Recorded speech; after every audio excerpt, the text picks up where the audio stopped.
Hello everyone, welcome to Midweek and just kind of celebrating all the good things that God did for Easter. We had a phenomenal week. I hope you did too. Whether you're here or maybe you're traveling somewhere else, in our church we had one of the best weeks ever. We had Holy Week prayer. It was incredible. There was a Seder meal on Thursday night, and then we kind of launched our Holy Week after concert and prayer, and then we had a Good Friday service. I'm thrilled we do Good Friday. I actually have discovered a number of churches still don't. I hope for them someday they do. And the reason, I think, is because if you don't kind of feel the weight of Good Friday, Sunday lacks kind of the lift. And so we started off with a great weekend. We had nearly 2,000 for the weekend. And so way to go, those of you who invited friends. Great job, because they came. And we not only had that, but we also had a lot of people fill out the cards. So we're responding on those and calling back. And know that we're going to experience some great next stories of what God is doing in people's lives. So keep praying for them, because we had a number that trusted Christ and some that are making some pretty marvelous decisions in terms of not competing with God and not being ashamed of the gospel. So keep praying. That's going to be great. Another thing for us that was kind of a hard decision, because we love the breakfast. But thank you for the feedback. We got a lot of feedback. I happened to go over during the interval between one of the two services.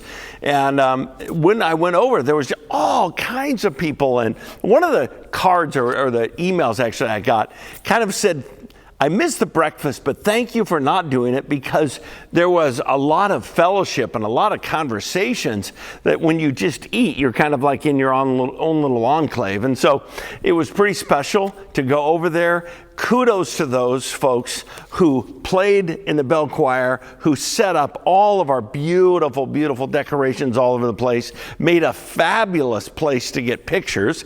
And there's 10,000 of those on Facebook, so well used in that area. So Easter this year was spectacular. Let's continue to pray for people who made decisions, and also for people who maybe didn't write up their decision, but they made one and they're trusting God in the future. And so our report for Easter this year, one of the best that we've ever experienced together.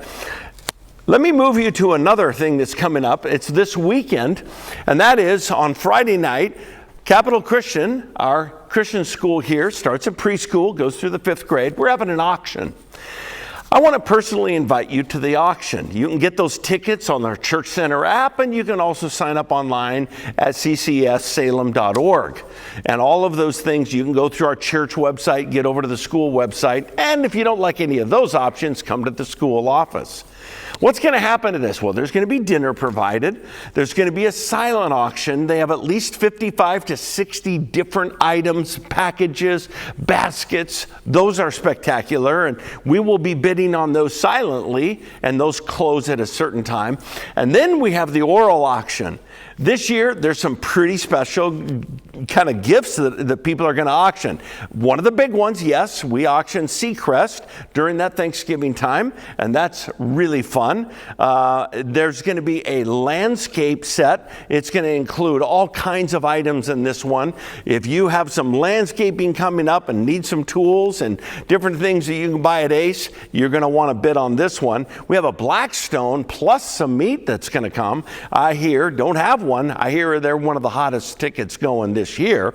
There's also a tool set that if you don't bid on it, I probably will, and I'm the auctioneer. This thing it makes you drool. It is incredible. You want to bid on this. And then there's a big old dollhouse that's going to get auctioned. And then there's a mountain home, and then there's a beach home that people can bid on. And so there's some spectacular oral items this year. We're going to have a blast. We're going to have 100, 150 people. Who knows? You come, we might hit 170. And it is a party night. It is. We have a great time for dinner, fabulous time trying to outbid each other on the silent auctions. And at the end of the day, what does this go towards? It goes towards our school. One of our passions is to educate the next generation and to lead many kids to Christ and their families, and to do it in a way that's as economical as possible. It is hard to pay for a private school, unquestionably hard. But if we as a church continue to support our school, and every year we see about 10% of our school pray to receive Christ. So it's a school that not only educates, but it inspires and brings people to Christ. And for that reason, we love our school. So this Friday, you can get your tickets early. It will be helpful if you get your tickets early. That way we know how much to cook. But if all of a sudden you wake up on Friday, your whole schedule changes and you say, I can go, you can buy tickets right there at the door on Friday. So I hope to see you this Friday. Next week, we're back into Galatians. You say, we didn't leave Galatians. You're right.